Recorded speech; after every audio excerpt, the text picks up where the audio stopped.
A ruthless billionaire forced a penniless maid to play a priceless violin as a cruel public joke. He expected her absolute humiliation. Instead, her first devastating note brought the city's most powerful tyrant sobbing to his knees, utterly shattered by the very girl he tried to destroy. Imagine standing in a room where the crystal chandeliers cost more than your lifetime earnings and hundreds of eyes are fixed on you, practically dripping with venomous amusement. The laughter is a physical force, a tidal wave of mockery threatening to drown a 20-year-old girl wearing a faded, ill-fitting maid's uniform. She is trembling, holding a priceless Stradivarius violin she was just forced to take. Standing over her is a man who commands empires, a billionaire who breaks human spirits for sheer entertainment. He has just offered her a devastating, mocking ultimatum. Play the instrument, and he will marry her. The cruelty of the joke is suffocating. But what this terrified, penniless girl does in the very next moment will not only silence this room of predators, it will shatter the billionaire's impenetrable heart and make him weep in front of the city's elite. Warmly welcomes you to a story of unimaginable cruelty and breathtaking redemption. If you believe in the triumph of the human spirit and want to support us in bringing more soul-stirring narratives to life, please take a moment to subscribe, like, and share this video. Your support is the heartbeat of our channel and gives us the immense motivation to continue uncovering these incredible moments of humanity. The air inside the grand ballroom of the Devereaux mansion was thick with the scent of expensive perfume and rot. It was a freezing December night, yet the true chill emanated from the souls of the people draped in silk and diamonds, sipping champagne, while a fellow human being stood shivering in the corner. I have always found it profoundly disturbing how wealth, when devoid of empathy, morphs into a monstrous armor.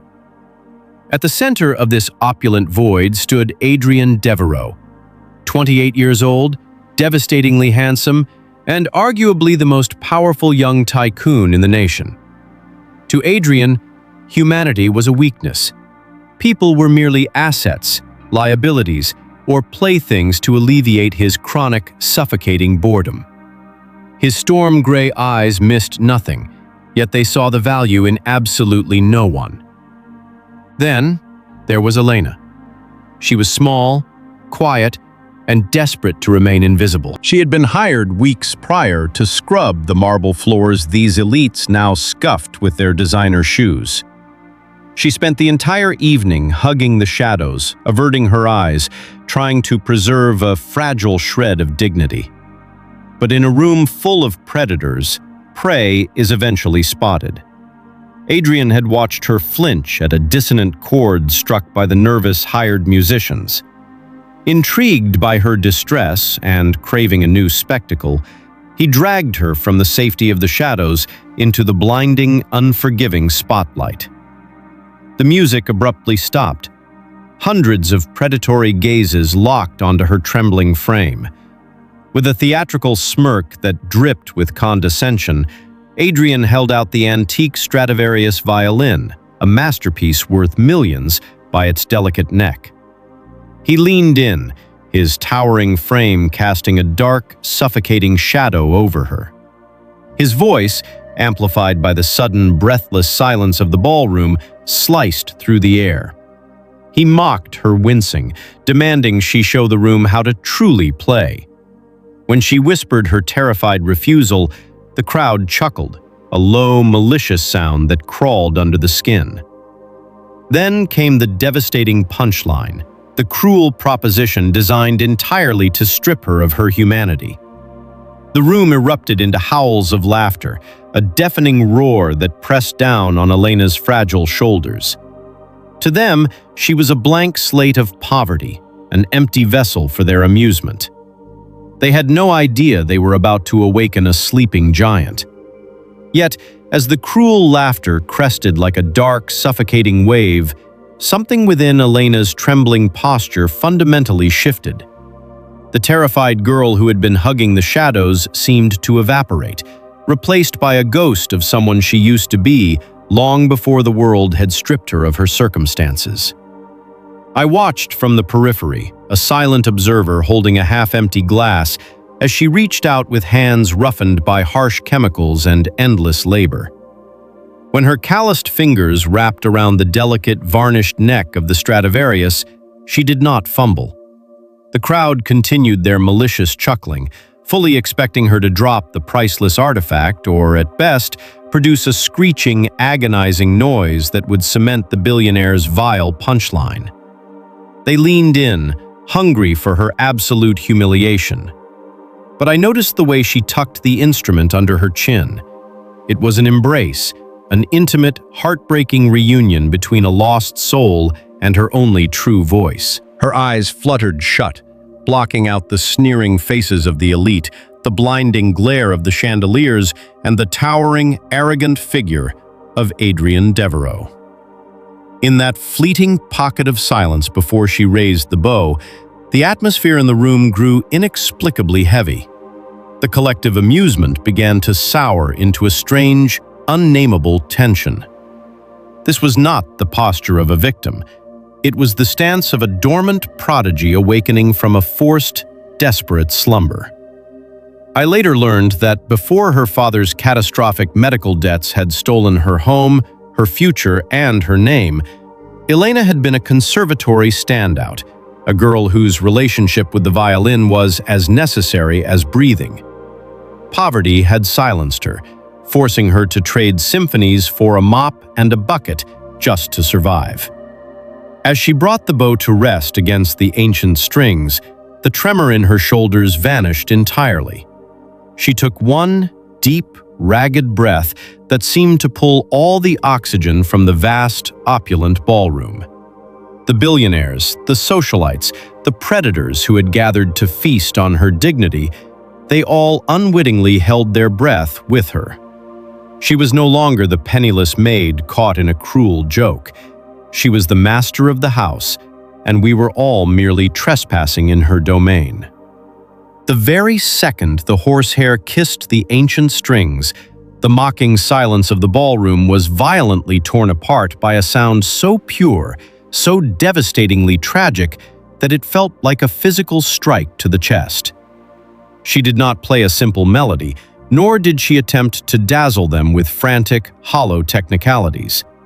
Instead, she unleashed a profound, grieving interpretation of Vitali's chaconne in G minor, but it was twisted, warped by her own lived agony. The first chord wept. It was a visceral wail of grief that bypassed the intellect and slammed directly into the human heart. I felt my own breath hitch, a sudden, inexplicable tightness gripping my throat. Around me, the sneers melted off the faces of the elite like wax held to a flame. The champagne glasses were slowly lowered.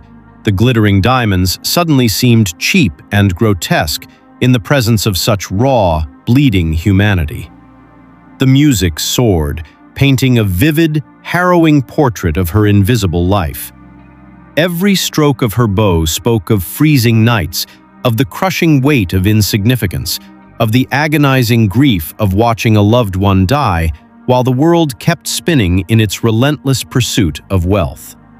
It was not just music, it was an indictment. She was taking the very instrument Adrien had used to mock her and turning it into a mirror, forcing every single person in that room to look at their own hollow, rotting souls.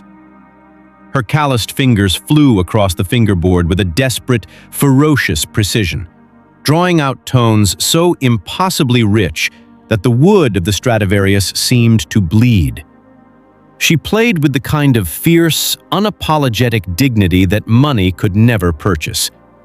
The notes cascaded and crashed like ocean waves against the marble pillars, washing away the arrogance, the titles, and the bank accounts. For those few agonizing minutes, there were no billionaires or maids in the Devereaux mansion. There were only naked, vulnerable human beings, entirely at the mercy of a 20-year-old girl pouring her shattered soul into the ether. I looked around and saw something I thought impossible in this fortress of vanity. Shame. It hung heavy in the air, a collective realization of the monstrous cruelty they had just participated in, woven flawlessly into the devastating beauty of her song. As the haunting melody swelled to its agonizing, breathtaking crescendo, the impenetrable armor surrounding Adrien Devo began to fracture in real time. I could not take my eyes off him. The towering tycoon, who only moments ago had reveled in his cruel omnipotence, was visibly unraveling. The theatrical smirk had vanished from his devastatingly handsome face, replaced by a look of sheer, unadulterated shock. He stood frozen, inches away from the girl he had tried to break. But the power dynamic had violently inverted. The music was tearing through him, bypassing his cynical defenses and striking a chord deep within a humanity he had buried years ago. His storm-gray eyes, usually so cold and calculating, were blown wide, tracking her frantic, beautiful movements. He was a man who believed he controlled everything he surveyed, only to realize he was entirely empty. A king ruling over a wasteland of his own making. With every impassioned stroke of Elena's bow, another brick in Adrien's emotional fortress crumbled. He remembered the desperate faces of the people he had crushed to build his empire, the ruthless efficiency that had left him completely alone in a crowded room. The cruel joke he had orchestrated to cure his boredom now stood before him as a monument to his own moral decay. He began to tremble. It started in his hands and moved up through his broad shoulders. And then, the impossible happened. Right there, under the blazing crystal chandeliers, in front of the city's most ruthless elite, Adrien Devo began to weep. The tears flowed silently at first, carving wet tracks down his stoic face before his composure broke entirely. A choked, jagged sob escaped his throat, a sound so raw and vulnerable it made the surrounding socialites flinch. He collapsed to his knees right in front of her, his expensive tailored suit pooling on the floor she had scrubbed just hours before. He buried his face in his hands, his shoulders heaving as he surrendered completely to the devastating truth of the music. The billionaire was shattered, utterly dismantled by the grace of the very girl he had deemed utterly worthless. The final, trembling note hung in the breathless air long after the bow left the strings, leaving behind a room of ghosts utterly transformed by a pauper's grace.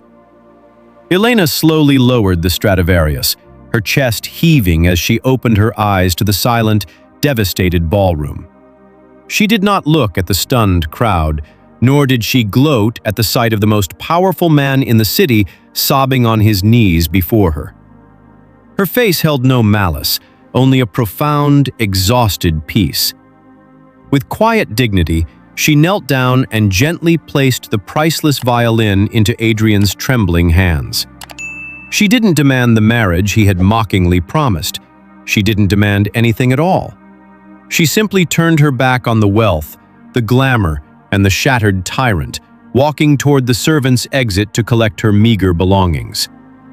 It was a rejection of their entire world, far more powerful than any words could ever be. But Adrien did not let her vanish back into the shadows. That night fundamentally broke him, but it also remade him.